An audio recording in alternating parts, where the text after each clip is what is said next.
Spiritual Manthan. Some people shy away from being alone. It's as if solitude is something dangerous, to be avoided like an empty house on a stormy night. They need the company of friends, family, or even strangers just to feel complete. If they're alone, they might feel restless, anxious, or downright uncomfortable. In a world where we're more connected than ever, being alone almost seems unnatural to some. On the flip side, there are those who genuinely cherish their alone time, finding a peaceful retreat in the quiet moments of solitude. For them, being alone isn't empty, it's full of reflection, rest, and discovery.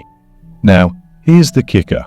Despite being in a society that loves independence and self-reliance, loneliness is everywhere. People feel isolated even when they're in the middle of a crowd. Maybe they're at a party, a bustling cafe, or scrolling endlessly through social media.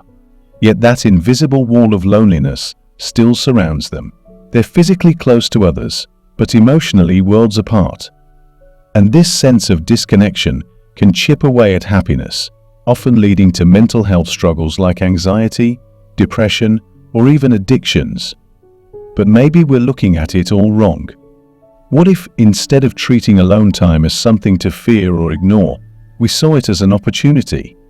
Imagine solitude as a chance for personal growth, a time to strengthen the mind and spirit. That's the perspective shift I want to bring today. When you learn to enjoy being alone, it's not just me time. It's powerful, productive, and purposeful. So today, I'm sharing 4 proven techniques to embrace solitude healthily and meaningfully. Let's dive into how we can all start seeing solitude as something uplifting rather than unsettling. Way 1. Treat yourself like a special guest. When you're alone at home, it's easy to let things slide, right? The temptation to eat a quick microwave dinner, lounge around in pajamas, or leave dishes piled up is real. After all, it's just you, no one's there to judge. But let's flip the script a bit. Imagine yourself as a guest in your own home. What if, instead of treating this alone time like a rushed, throwaway experience, you treated it as a chance to create an atmosphere of calm, beauty, and kindness just for you? Think of it this way. How would you act if a dear friend came over? You'd probably want to make them comfortable, set a nice atmosphere, maybe even cook something special. You'd engage in warm, uplifting conversation, showing patience and kindness. So why don't we extend that same energy to ourselves? Philosopher Jean-Paul Sartre once said, "If you're lonely when you're alone, you're in bad company." And he's right. How we treat ourselves directly influences how enjoyable or unbearable our alone time can be. Start by making a ritual out of treating yourself well. Begin with small acts of self-kindness. For example, instead of a rushed dinner, cook yourself a wholesome meal. Light a candle, set out your favorite plate, and take time to really savor each bite. You deserve this level of care. If you'd clean up for a guest, why not tidy up for yourself? A clean and inviting space can make your home feel like a sanctuary rather than just a place to crash. Think about it. When we treat ourselves with the same respect we'd show to someone we care about, we start enjoying our own company. It's a way of saying to ourselves, "I'm worth it."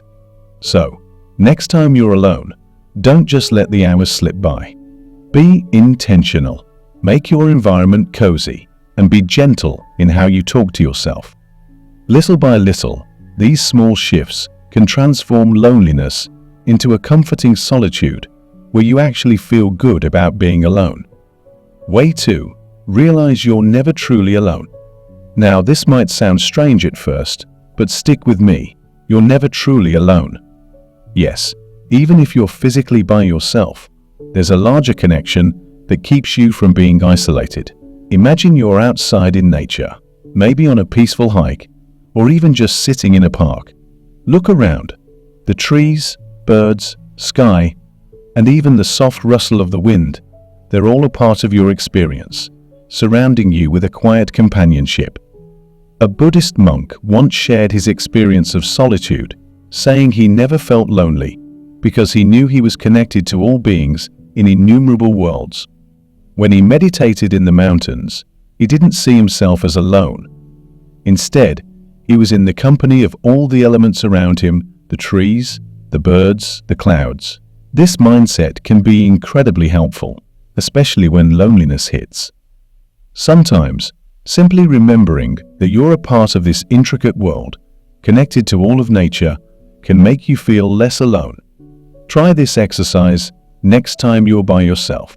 Close your eyes, take a deep breath, and just listen. Tune into the sounds around you. Maybe it's the hum of your fridge, the distant chatter of neighbors, or even your own breath. These sounds remind you that life is happening all around.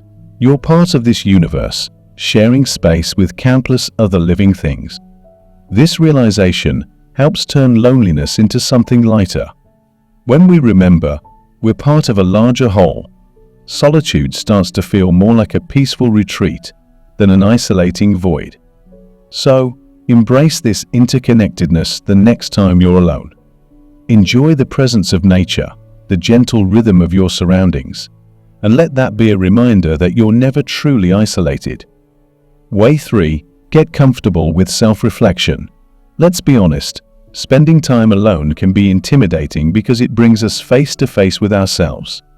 When there's no one around to distract us, all our thoughts, memories, and emotions come rushing in. And for many of us, this isn't exactly a walk in the park.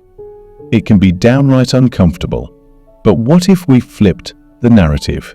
Instead of seeing these moments as something to dread, we could treat them as opportunities for growth. One of the best ways to approach self-reflection is through meditation. And no, you don't need to be a monk to do this. Start with just a few minutes. Sit quietly, close your eyes, and focus on your breath. If thoughts come up, and they will, simply notice them without judgment. Allow yourself to feel whatever comes up, whether it's anxiety, frustration, or even sadness. The goal here isn't to erase these feelings, but to observe them. Think of it like spring cleaning. When you declutter a room, it gets messy before it gets better. You might come across things you'd rather forget, but by sorting through them, you create a more organized, peaceful space. Self-reflection works the same way. As you acknowledge your thoughts and emotions, you're giving them the space they need to be felt and then to fade away. Over time, this practice helps you to understand yourself better, making you stronger and more self-aware. So next time you're alone, resist the urge to distract yourself. Embrace the quiet and see what thoughts come up. Yes, it might be uncomfortable at first, but the insights you gain are worth it. In the end, this practice of self-reflection can turn alone time into a powerful tool for personal growth. Way 4. Use your alone time to pursue your dreams.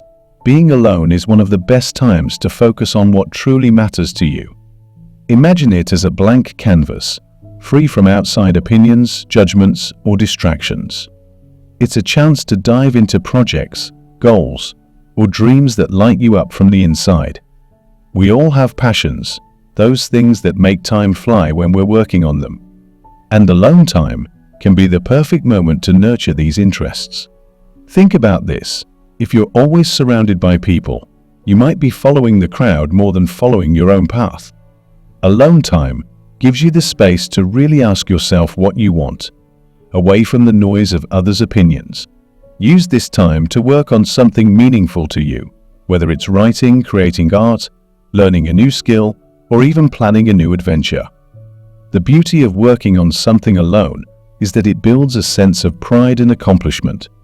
When it's just you, there's no one to impress but yourself. And when you see progress, no matter how small, it fuels your motivation and fills that alone time with a sense of purpose. Imagine planting seeds in a garden. Each moment you spend working on your passion is like watering those seeds. Over time, with care and dedication, they bloom into something beautiful and fulfilling. So, the next time you're alone, don't just pass the hours aimlessly. Dive into something you love. When you engage with your dreams, you're transforming solitude into something valuable, a time of creativity, growth, and joy. This way, being alone becomes less about loneliness and more about becoming the person you truly want to be.